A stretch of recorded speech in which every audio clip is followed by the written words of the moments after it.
Dr. Betty Brown here again, and the topic is formalism. Formalism is actually an approach to creating, looking at, and interpreting art.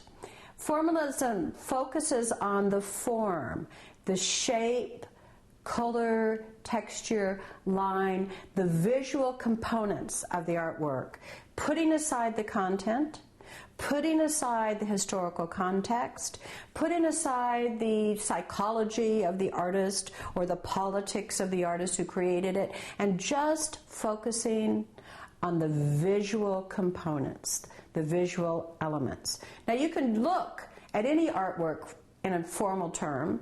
You can think about the shapes and forms and color and texture of any artwork, but some artists choose to focus on that, and some critics choose to respond to that. For example, German artist Joseph Albers was taking a formalist approach when he did a series called Homage to the Square.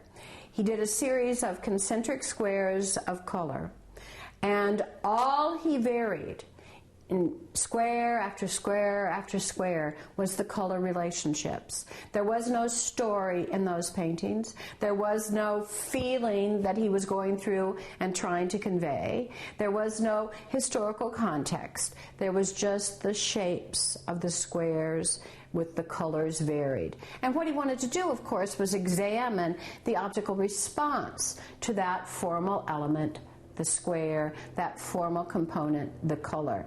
So Homage to the Square is a formalist approach to examining the formal elements of art.